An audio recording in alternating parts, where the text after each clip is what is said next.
بسم الله الرحمن الرحيم. اللهم صل وسلم على سيدنا محمد. ازيكم يا حبايب قلبي، عاملين ايه؟ كنت اتكلمت معاكم قبل كده وقلت ان احنا هننزل قصص من الحياة، يعني من واقع الحياة.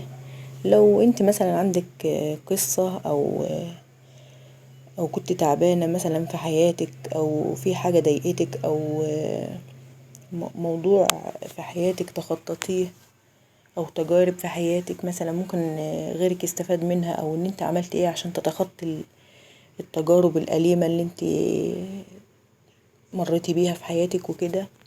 يعني لو انت مثلا عندك حاجة زي كده ممكن ان انت مثلا تبعتيها، ولو انت حابة ما نحكيش يعني ونقول اسم حضرتك ايه، عادي يعني، بس للاستفادة والعبرة. يعني لان في ناس بيبقوا عاوزين يتفرجوا على اي فيديو او يشاهدوا اي فيديو يخرجهم من اللي هم فيه، او يشوف ان فعلا مشكلته ممكن تكون اقل من مشكلة غيره، فيقول الحمد لله وتبقى الحياة ابسط له من ما هو فيه يعني.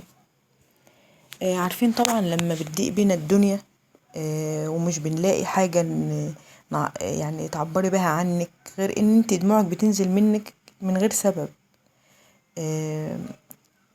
عارفة يعني لما بتوصل بيكي او بيوصل معاكي الحال للآخر، وبتحسي ان كل الابواب اتقفلت في وشك او اتقفلت قدامك، بس ربنا سبحانه وتعالى موجود. اطمنوا بالفرج، هيجيلكم ان شاء الله. اطمنوا ربنا هيجبر خاطركم. اطمنوا ربنا عالم بيكم وقادر في اي لحظة ان هو يبدل الحزن الفرح، والفرحة كبيرة كمان. ربنا يكرمكم ويجبر خاطركم جميعا ان شاء الله، ويرضيكم ان شاء الله. ربنا كبير، ربنا جابر للخواطر وبيعوض ان شاء الله. اللي نفسها ان شاء الله في الذرية ربنا هيكرمها ان شاء الله، واللي نفسه ربنا ينجحه ربنا هينجحه ويوفقه، واللي نفسه في زوج صالح ان شاء الله ربنا هيكرمه باذن الله. وما تزعلوش ان اي حاجة زي كده بتتأخر عليكم، او بتدعوا ربنا مثلا والموضوع اتأخر. فاعرفوا واعلموا ان ربنا سبحانه وتعالى لما بيحوش عنا شيء بيبقى خير لنا، واللي احنا شايفين ان هو شر بيبقى خير. فما تزعلوش واصبروا، وحتى لو يعني مر بيكي الوقت، وزي ما في ناس كتيرة بيقولوا ان عدى علينا سنة واتنين او شهور واحنا بندعي ربنا وما استجابش، الصبر حلو، وربنا شايف وعارف وأدرى بيكي وحاسس مش نسيك ان شاء الله. وان شاء الله ربنا هيكرمكم جميعا، وكل واحد له أمنية ان هو نفسه يحققها فيحققها. انا عارفة ان في ناس كتيرة ضاقت بها الدنيا والهم كتر عليها والكلام ده كله، بس ما فيش احن عليك من ربنا. ربنا موجود في اي وقت وفي اي مكان. خليكي دايما على صلاتك وعلى اذكارك وقيام الليل، وان شاء الله ربنا هيكرمك.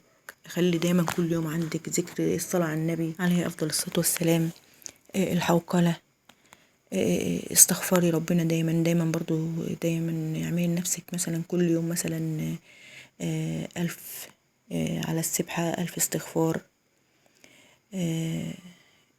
دايما يعني كل يوم اعملي لنفسك ورد استغفار، الصلاة على النبي عليه افضل الصلاة والسلام، الحوقلة، الحمد، سبحان الله، الحمد لله. يعني كده يعني كل يوم اعملي لنفسك ذكر.